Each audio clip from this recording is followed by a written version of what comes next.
started in 2009 as a way for science teachers to help bridge classroom concepts with real world experiences. And then, as I told you, in 2010, I worked with Becoming Outdoorswomen, and we did our first women's trip to Baja. And since then, we've got many destinations worldwide, and many of these new destinations have started because women like you, women who have been on our tours, are like, "Where are we going next, Tara?" And so we kept adding new destinations, and our most popular ones would be this Baja, Mexico trip, Iceland, Alaska, and anything Africa, Tanzania, and Uganda. But we are taking trips all year with women we do an Idaho rafting trip on the main Salmon River. We do a winter wolves and wildlife safari like with we meet scientists and learn about wolf conservation in Yellowstone National Park.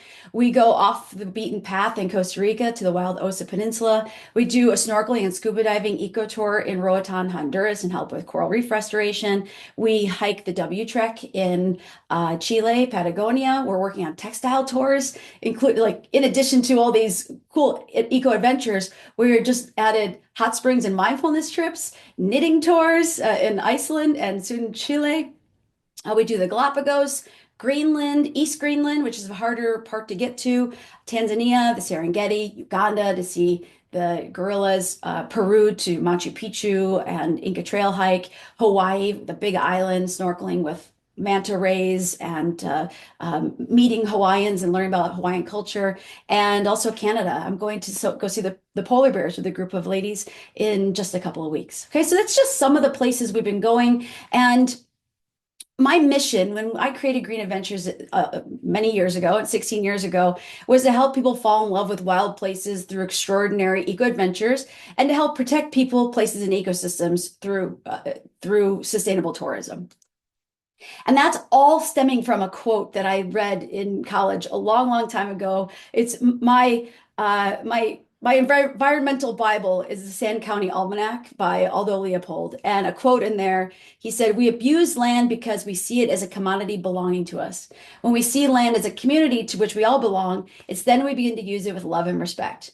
And as my degree is in natural resource management with an emphasis on environmental education. So I was taught about our natural systems, and I was trained on how to teach people to learn about how the natural systems work and our place within that system. But one of the things that we can't do as educators and scientists is we can't make people love and respect a place, because love and respect is really what's going to help protect things. But what we can do is facilitate experiences that help them fall in love with a place. And that's what Green Adventures does.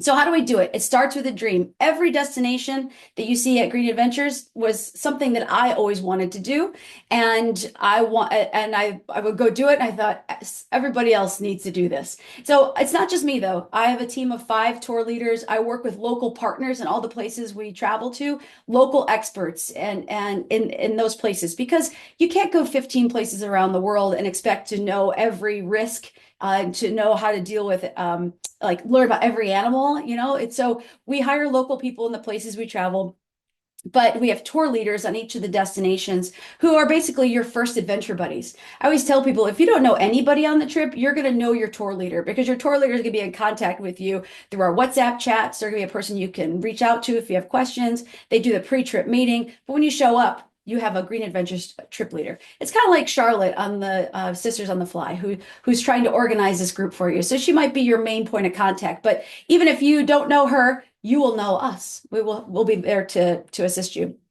And then we create these purposely designed itineraries to help you explore a wild place. So I always tell, when we're developing tours, I always tell my partners, I don't want to hike just to hike. I don't want to kayak just for the sake of kayaking. I want to use it to explore a part of that place so you can learn about it and see the animals and the geology. Everything is beginner focused. So every tour is designed for the beginner, tailored to the individual. So people who want a little bit more physical activity, there's usually room for you to fit that in. Those of you who want a little bit more time on the beach, for example, you can fit that in too. So there's flexibility within the overall design. And our itineraries attract people who are active, They're not looking for a beach vacation. Or, I'm sorry, they're not looking for like a pool vacation or just hanging on the beach vacation, right? They like eco-centered. They want to learn about nature and the environment. They are supportive and respectful of each other and the environment and the people around us. And I think that just really makes a great community. And through Green Adventures, we support local conservation efforts. We use ecotourism and locally spot. We follow ecotourism principles, and we work with locally based operators. So that keeps as much of the money as possible in that location, which helps support local people, and people support conservation through tourism. And why do we do what we do? Well, because, like I said, I'm one of 5 tour leaders on Green Adventures, and then we work with our local partners, and we are all a group of passionate environmental educators and explorers who care about places and biodiversity. We're inspired by you. We're inspired by our clients. We love seeing everybody's first. There's so many women who go on our trips who have never touched a whale, right? Who have never been in the wild ocean, or just it's their or never traveled solo. There's there's transformation in that, and it's wonderful to be a part of facilitating that. And I'm always inspired by how a beautiful destination brings strangers together to create lifelong friends. So we genuinely love sharing experiences with you, and it shows. And our promise to solo travelers is that you may travel solo, but not alone. As I mentioned before, you're always going to know your tour leader, but we give you a lot of pre-support before your trip. So you'll have your packing list, your entry list requirements, any suggestions for travel insurance. Our team's going to be at the airport waiting for you when you arrive. If you want to come in early before the tour, we'll give you suggestions on where to stay and then how we're going to pick you up. You have 24/7 on-site support. That's your tour leader who, if there's an emergency, knows how to work with the local guides who have access to EMS and all the things that could take care of people. We give you illness and accident support. So you're not going to just, go to the hospital alone if something happens, or if you need to, if something comes up and you, let's just say you miss a flight and you are delayed getting the transfer, we're not going to leave you at the airport. We're going to make sure you get reunited with us. So you're basically in our care from the time we pick you up at the airport and the time we drop you off. So let's talk about one of my favorite destinations. This trip it's since 2009. This has been our place that I've been taking people to. I wanted to be a marine biologist when I was growing up, but I always thought that I had to be rich or I had to be a Nat Geo explorer to do any of these things. And I thought I had to go to the other side of the world. And what is absolutely amazing about the Baja, Mexico, Sea of Cortez, and La Paz as the gateway to the Sea of Cortez is that all of this is very close to home here in the United States. It's right in our backyard, and you could do things most people only dream about in 1 week here. So let me introduce you a little bit to the Baja Peninsula and the Sea of Cortez. So it doesn't look like much, right? It looks like just desert. And I remember thinking, having that same assumption also. I'm like, why? And why would anyone want to camp in the desert? But deserts are in the list of biomes, rainforests are they have the most biomass and the most biodiverse. And at the bottom of those biomes, like you have deserts, and deserts had the least amount of biomass, but they're second to rainforests in biodiversity. There's a lot of life out here to be seen on the land, but even more so, there's a lot of life below the waterline. And so the body of water you see between mainland Mexico and the Baja Peninsula. So the Baja Peninsula is about 1,000 miles long, and I'm using a cursor, but down at the bottom of the peninsula, there's the bottom of the peninsula. That's like where Cabo San Lucas is. This first bay on the right side, that's got a little bit like kind of a hook here. That's the Bay of La Paz, and Espiritu Santo Island is here. So we're going to be exploring this part. There's a small portion of this 1,000-mile peninsula, and but we're going to be in the Sea of Cortez, the Gulf of California, which is the body between mainland Mexico and and Baja. But we go over here too, where you kind of see a little bit of water and some barrier islands. That is Magdalena Bay. That's where the gray whales are. So this tour explores a little bit of both the Pacific and the Sea of Cortez itself. But the Sea of Cortez is one of the most biologically diverse marine systems in the world, and it's a relatively young body of water. It's only it started forming about 7 million years ago when the San Andreas Fault line was separating mainland Mexico from the now Baja Peninsula, and slowly through seafloor spreading, about 5 million years ago, you have this beautiful body of water. Oops, sorry. And it is one of those places where you could swim in the wake of 1,000 fish or in the wake of the largest fish in the world, the whale shark. And on this itinerary, you are scheduled to snorkel with whale sharks in the Bay of La Paz. It's also home to 33 species of marine mammals, and from fin whales and humpback whales to the largest whale on the planet, which is the blue whale. And there's a slight chance you could see blue whales during that time, but they tend to come more around April or May. Also, it's home to tropical orcas, and sometimes the orcas will start to come. The orcas will start to come when the mobile rays congregate, also around spring, and they teach their babies how to hunt eating mobile rays, which are those little rays I'm going to show you in a few seconds. But you are in addition to the 33 different species of marine mammals you potentially could see, you have a really, really good chance of seeing these megapods of dolphins. And what I love about this is, it's not just, 5 dolphins, it's thousands of dolphins coming together to socially to feed. And it could just be our boat out there, and all you hear is like just the breathing of these whales, of these dolphins as they're breaking the surface, or their chirps and clicks under the water. If you notice on the horizon, there's not a sea of whale watching boats. It's just us, the Cia Cortez, Adventure, and Espiritu Santo Island. Those who love birds, there are 235 known shorebird species, including the blue-footed boobies. And blue-footed boobies, one of the only other places you can see them is the Galapagos, but they can be seen at Los Islotes, where the sea lions are. And we'll be visiting Los Islotes. But you can find cormorants and pelicans and ospreys and red-tailed hawks, plovers and frigate birds, to name a few.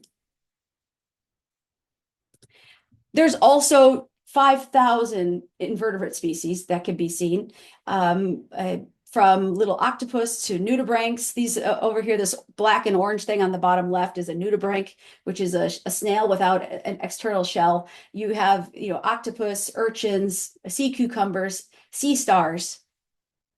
And of course, one of the most famous invertebrates would be coral reefs. And it's so important to acknowledge that coral reefs can be found in the Cia Cortez, because most coral reefs can only be found in the Northern Hemisphere, are only found on eastern sides of land masses. Think about the Caribbean, Florida. You don't find reef building corals so much in cold water like that you would find in California. But because there is a mixing of currents and consistent solar radiation and plankton, it's the right conditions for reef building corals. And reef building corals, these little creatures, are the reason why you can have 850 different species of fish, 33 different types of marine mammals, 5,000 invertebrates, and 235 shorebirds all congregating in this area. It's extremely biodiverse and rich in life. And so one of my favorite authors, Carl Safina, he's the founder of the Blue Ocean Institute. I love this quote. He says, "What truly amazes me about the Gulf of California is how alive it is. It's islands populated not by people, but by seabirds, sea lions, and lovely life-asserting desert plants, give an impression of wilderness far beyond the proximity of the US and mainland Mexico. Despite serious overfishing for some species, the Gulf is largely a safe haven for us. It's a safe haven, too, an easily accessed place to marvel at wild abundance, wide horizons, and intense desert beauty." That's exactly what it is. It is an easily accessible place to marvel at wild abundance. Big, wide horizons with 365 days of different sunsets and intense desert beauty. So let's talk about this Baja Sur 8-day itinerary that's proposed, well, not proposed, it's what's we have scheduled for your group. And you can see on the map here, I've narrowed down where on the Baja Peninsula, different points that you'll be exploring. And I added some photos to kind of give you reference. So all the way down here at the San Jose del Cabo, that's the airport that you fly into, Los Cabos Airport. And then we drive up to La Paz, and that's our kind of our base. We'll spend one night in La Paz, and then we go to the east, we go to the west coast. We go up to here to Magdalena Bay. That's where we see the gray whales, and we'll spend one night up there. And then we come back, and from La Paz, we take a boat out to Espiritu Santo Island, and we camp out at Espiritu Santo Island for 4 nights. And this bay here, the Bay of La Paz, is where we snorkel. I'm sorry, Espiritu Santo Island is where the highlight there would be seeing those whales out, seeing like, the megapods of dolphins and different species of whales potentially out in the Sea of Cortez, and snorkeling with sea lions. But then on our way back to La Paz, there's the Bay of La Paz, and that's where we snorkel with whale sharks. So how do you get there? So we fly to Los Cabos International Airport. It's many airlines have direct flights from major cities, but there a lot of the connection cities though would be Houston, Phoenix, and Los Angeles. And it's about 4 to 6 hours for most US cities. It costs about $500, $800 round trip. And once the trip is confirmed, we need 8 participants in order to make your trip confirmed. There's 4 signed up so far, and we're very early. And so once the trip is confirmed, we provide you with the exact travel parameters so you can book your flights. And that's all. You'll know when to arrive and when to depart. Typically, we ask people to arrive before 1 p.m. on the day 1, and then we ask people not to depart before 12:30 in the afternoon on the last day, because it does take 3 hours for us to get from La Paz to the airport. What you need is a valid passport for 6 months of travel. That's pretty much it. There's no required vaccines no required vaccines. And a note about State Department advisories. Since 2009, when I've been taking student groups there, I have a student group there right now. We've had a variety of State Department advisories, and many advisories are, at first they were like, it looks like all of Mexico it has a problem and there's an advisory, but now the State Department has listed specifically certain areas specifically if there's an issue. And what I've learned is that we look at State Department advisories, but we also talk to our partners on the ground. We go there on the ground. We talk with our colleagues and even our competitors to see what the true state of things are. And the moral of the story is we would never take you in a place that was dangerous. And we've got 100% success rate. And like I said, this is a destination that we've been taking people to over and over again every year for 16 years. So with State Department advisories, when you sign up on our tour, it shows that we make a note that says we travel even if it's a level 3 State Department advisory. And a trip is on unless we say that it's not. So no news is good news. We're always monitoring these things. So that's just one thing I've learned from working in this business for many years, is that we look at the State Department advisories and we ask questions on the ground and see what's actually happening locally. So winter spring highlights for this particular destination, it's the trifecta of all the greatest things. That's why we love it. It's snorkeling with sea lions, it's snorkeling with whale sharks, it's meeting gray whales. I mean, look at this. This is like anybody who loves big animals, this is the dream come true trip. The water temps this time of year are between 65 and 70 degrees. So that's kind of chilly for people. We do provide 3mm wetsuits. You can bring your own. You could also get a rash guard has a little like a thicker rash guard to wear underneath your 3mm wetsuits. But daytime temps are between 70 and 80 degrees. But notice nighttime temps get down to 50 to 65 degrees. So we have on our packing list, we have you put both water-based beachy clothes, but also be ready to be warm for evenings, wear warm clothes in the evenings. So on this trip, you definitely need to you don't need any specialized gear, but you should have a rain jacket, windbreaker, and a pair of like warm like sweatpants. Non-cotton is always better, and like a fleece jacket for hanging out at camp in the evenings. And we suggest um, those Crocs, for example, for walking around on the beach instead of like a pair of Keen sandals, because your Keen sandals could get wet. You know, those they have like a nylon material that keeps the enclosure part of the shoe. Salt water doesn't dry very quickly in temperatures that are 50 or 60 degrees and windy. Let's just, if it's in the evenings. So then you're walking around on the beach with your wet sandals and the sand gets stuck in there. So we suggest a pair of Crocs. You could put a pair of socks on and slide your feet in, and they'll be nice and dry. Um, a rash guard top was just an athletic type material top, and a pair of running tights bottoms. And the reason for this is I don't know if you've ever gotten into a wetsuit. It's kind of a tug of war. It's like a Chinese finger trap, right? So having a rash guard top and bottom allows you to slide that wetsuit on a lot easier. It does also give you a little bit of layer insulation. And you can see in the bottom right here too, I put another type of rash guard on there. That's a 1 millimeter rash guard. So if you have a 3 millimeter wetsuit and you get a 1 millimeter rash guard, that's going to give you 4 millimeters around your chest, which is going to help you stay warm. Again, that's for people who get cold easily. You could also just get a thermal running top from any sports store that you would, if you have access to one. Like if I live in Chicago, so I would get one for running in like 20 or 30 degrees. So they're thicker, and that you could wear that under your wetsuit too. But these are details that we can help you out with when you decide to work on your packing. And then in terms of other stuff, binoculars, to look at whales and dolphins off in the distance, to look at, especially if you love birds, you're going to want a pair of binoculars. We provide a mask, snorkel, and fins. Please don't bring those masks. If you look here on the left, there's a full face mask with like the snorkel on top that's connected to it.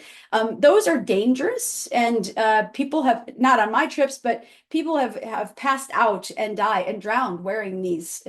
So we will teach you how to properly wear a mask and snorkel. If you wear prescription eyeglasses, and like permanently, and you can't wear contacts, then you're going to want to get a mask that has your prescription in it so you can see.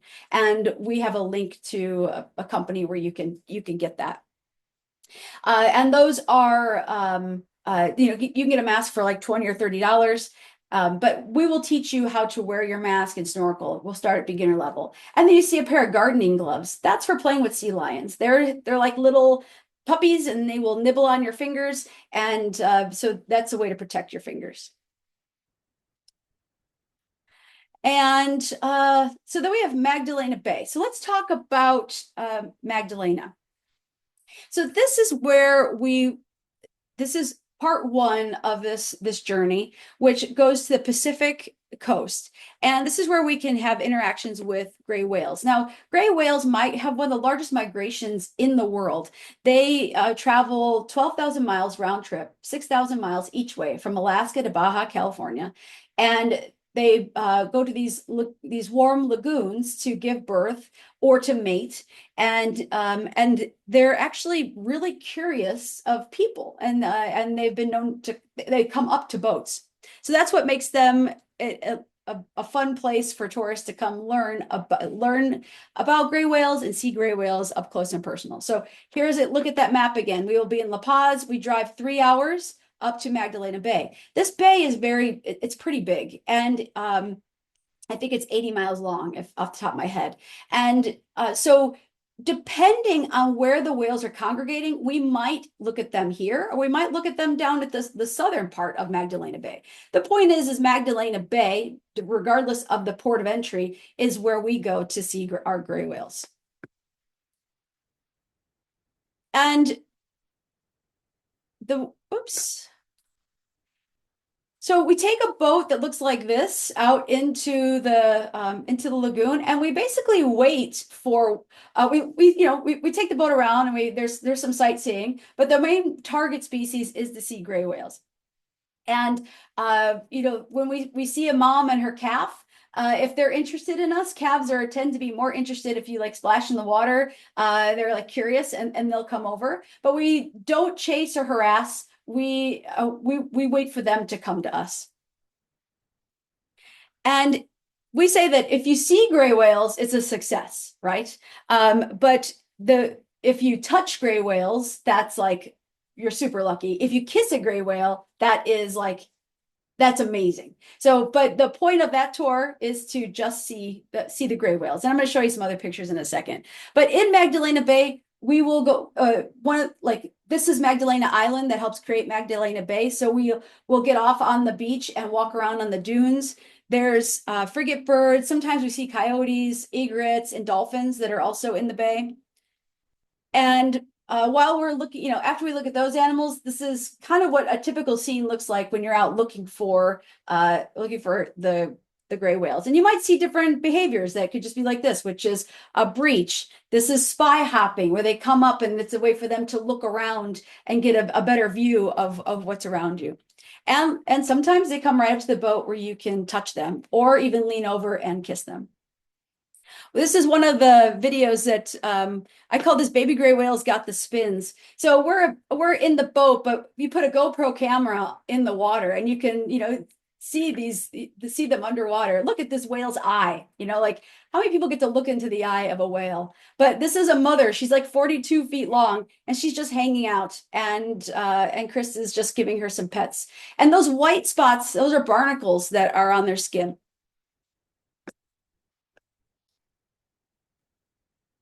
And then we have, so after we do Magdalena Bay for one night, we then work our way back to La Paz. And La Paz is the gateway to the Sierra Cortez. It is like a upper middle class city with about 250,000 people who live there. And it's got this kind of colonial vibe with this beautiful boardwalk that overlooks right along the Bay of La Paz. There's cathedral that was built in the 1500s. So it's got a little bit of history. It's got cute restaurants. It's a nice place to just, it is not Cabo San Lucas. There's not big parties. It's mainly nature enthusiasts, expats from the United States, and local people who are living there. And so we'll leave from La Paz and go to Espiritu Santo Island. And this is Espiritu Santo Island. It's actually two islands, Isla Partida and Isla, which is the northern part, and Isla Espiritu Santo. It takes about an hour and a half to get out there by boat. But once you get there, it's this, turquoise water and white sand beaches and red canyons. It's nature paradise. So here's kind of what it looks like from a satellite view. We stay on the western side, and notice the western side of the island, which is the side facing you in this picture, is there all these sandy bays and turquoise water. And then on the other side, the eastern side or the north side, that has mainly sheer cliffs. And we really don't go over to that side that much. But our camp will move depending, I can't tell you, for example, where our camp is going to be because as it gets closer, once the trip is confirmed, as the dates get closer, the national park determines where our camp will be. And we have in the past been right here tucked in this little beach right here on Ensenada Grande. We're the only, for the past few years, we've been the only ones out there. That's our ultimate goal, to have that beach. We've also had Candelero Beach here. So the beaches are just, they're, you have to be out there by permit only. There's not huge crowds, and the most tourists are there during the day, and then at night it gets nice and quiet. We take a boat that's this is there can be 24 passengers on this boat, and it has a marine head, so there's a toilet on it, and it's plenty of space for our group. Our group, as long as the group is 10 or more, we use a boat like this. If the group is 6, then we have a smaller vessel that also has a bathroom. But with this tour, the minimum group is 8. So with guides and everything, we will all fit on a bigger boat. And this is just what the view would look like as we're heading out to the island, the sun setting, and you have the different volcanic layers and the rosy volcanic tuff to look at. You might also see mobula rays jumping. These are cousins to manta rays, small cousins. And hopefully when you're there, they might be starting to congregate, so you could see them jumping in like 2, 3, 10 at a time. And we may even be able to jump in the water and see them too. But as you approach your new home for for 4 nights, this is what it looks like. Doesn't this look like paradise? And the tents will already be set up. We have our tents, and we have a dining area and a kitchen, and there's a place on the far left with solar showers and toilets. And we shuttle everybody in on a dinghy, and then your luggage is brought over on a bigger boat and unloaded as well. And this is what the tents look like. There's actually 2 beds on the inside, a foot wash bucket on the outside. So here's what it looks like on the inside. These beds are on cots, and there's room to put your luggage under the cot. But you have sleeping bags, pillows, there's a bath towel. And this is the view looking out of your tent. I really love at night when the sun's starting to go down and listening to like the pelicans diving, or just like the waves lapping up on the beach. And the stars are fantastic. If you can see how beautiful the stars are here from the view from the tents. I say it's a 7 billion-star resort. And then all the meals are prepared in the dining area, the dining tent. And every day for lunch, we have fresh fish, vegetarian, so you could have something else. If you don't eat fish, they would make something else for you. But breakfasts are, eggs and sausage. There's always a cold cereal, beans, yogurt, fruit. Dinners are a mix of chicken, beef, and then we can accommodate pretty much any dietary restriction. If you have a severe dietary restriction, though, please let us know. And just I thought another nice view of our little paradise here, because really, you come down for the animals, but what your heart and soul needs is this peace and quiet on the beach, and to just be able to be immersed in nature, disconnected from technology. You're not going to get a Wi-Fi signal here. It's quiet.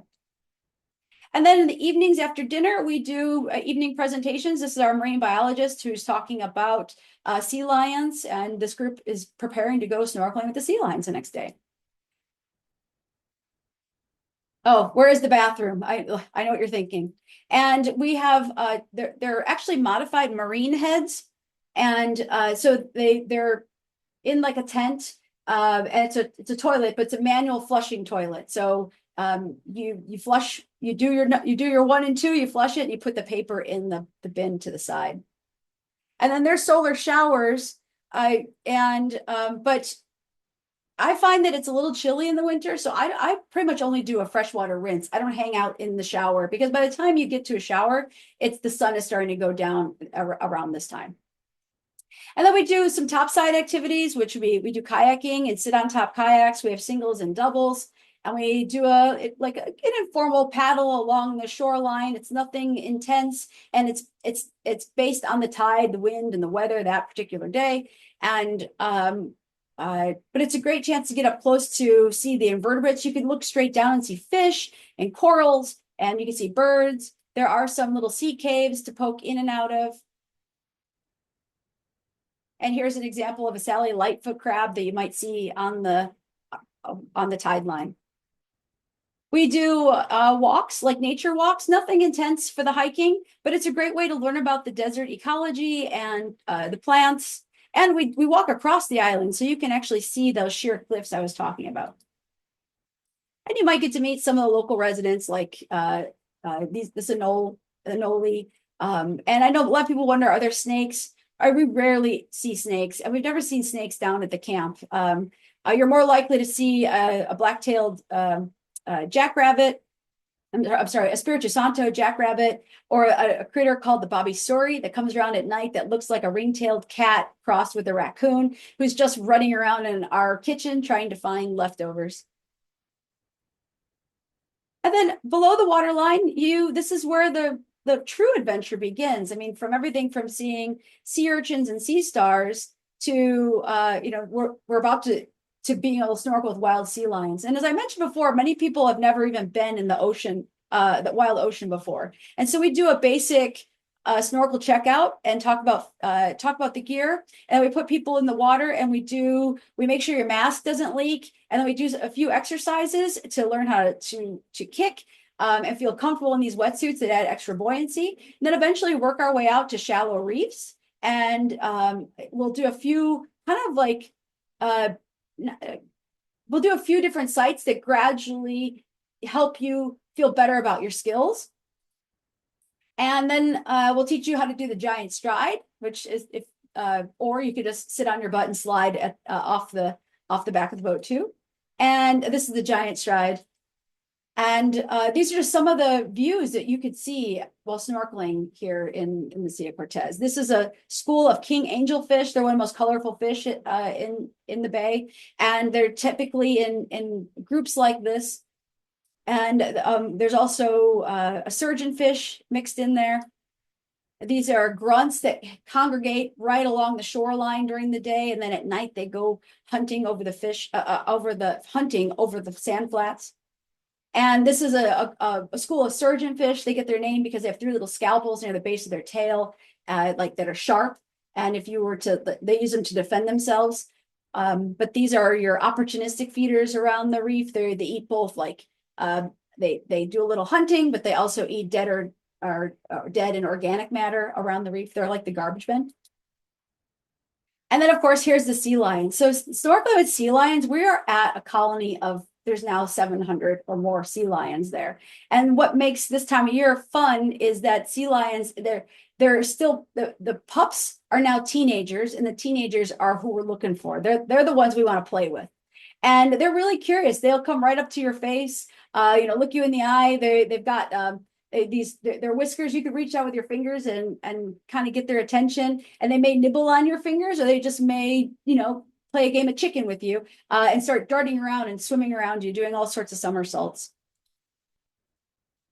And so we, again, we don't chase them. They come to us.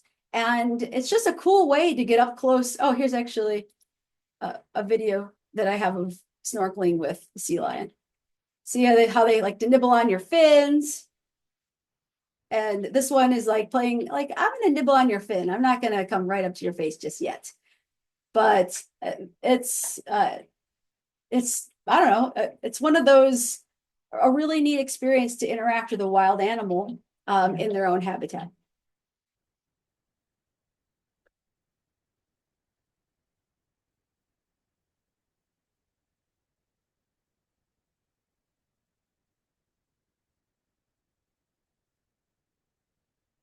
And we always do topside activities. So, like after we go looking for, after we're done playing with sea lions or snorkeling every day, we go out looking for big stuff.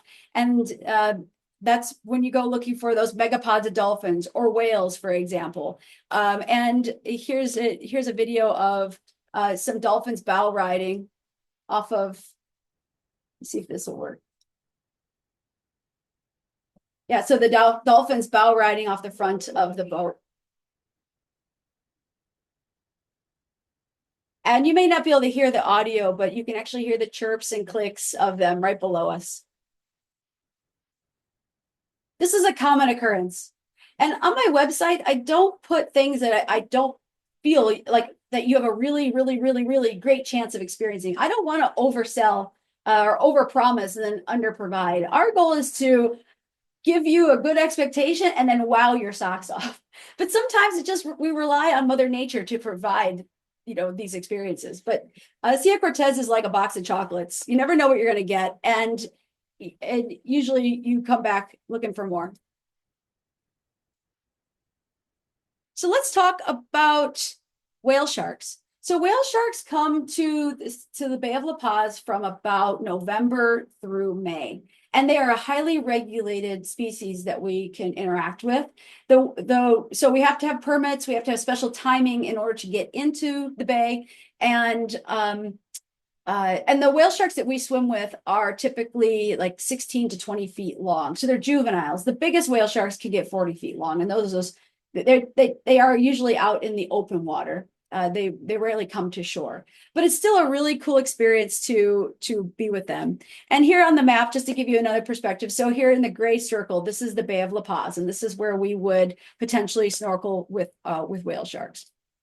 And with whale sharks, what you do is you sit on the back of the boat with your guide, and your guide and the captain are looking for the whale sharks. And when they see the shark, they tell you to get in, and you slide into the water. And you stay with your guide, and your guide's looking for where the whale shark is, because you're dropped in a place where the whale shark is going to pass by you. And you'll be looking underwater, and a lot of times the water's kind of murky because of the way that the sand is being kicked up in that part. But then all of a sudden, there's this huge head coming out of the murkiness, and you just like get out of the way, and it comes through like a freight train. And then the goal is to swim alongside it. And here's a video of what that's like to swim alongside a whale shark. So you see the water clarity is not super clear. It's because there's more sediment in the water at this time, but it's still pretty fantastic to be this close to whale sharks. Now, I want you to also notice, if you can see on this whale shark, when we see the dorsal fin, there is there's like a part of its dorsal fin is missing. You see that? It's from a boat strike. And this is why the whale sharks now are so regulated. They don't want to have a bunch of boats in the water, like in their area where the whale sharks are.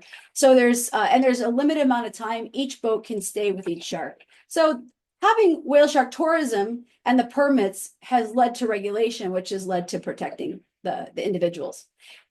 Pretty neat, huh? And you could stay with the whale shark as long as you could swim with it, because they will just, they can outswim us for sure.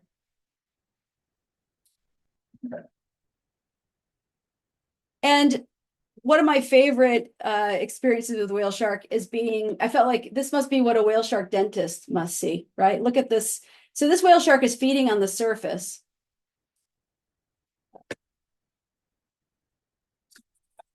So this whale shark's feeding on the surface, and it's like you could see right down its mouth. I mean, it was just really neat to be that close to be able to see how it's eating plankton and filter feeding.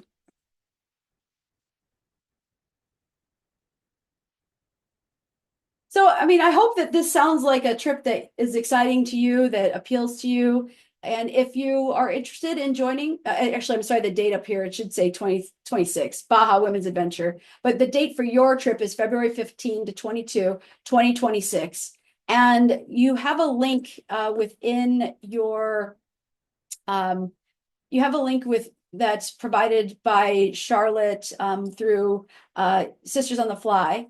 And to sign up, you simply just click book now, and there's early bird pricing. There is limited single rooms. There's deposits of 100 until July. And when you click book now, you can see how many spaces are left. And also let's just say you click this early bird package, it's going to show you what the payment plan is. Now we adjust the payment, like once you've put your deposit in, that's your payment plan. But if you end up signing up in September, this payment plan is going to adjust. The deposit can adjust. Also, the price of the tour can adjust.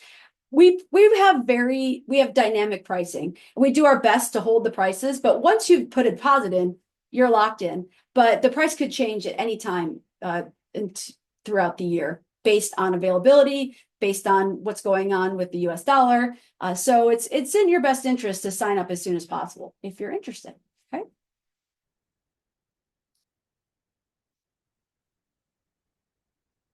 And if you have any questions, you can go to greenedventures.com. Remember, that's Edventures with an E, like education, environment, empowerment, greenedventures.com. And you could ask, there's multiple ways to contact us. It's either going to go to me, or it's going to go to my administrative partner, assistant, Carrie.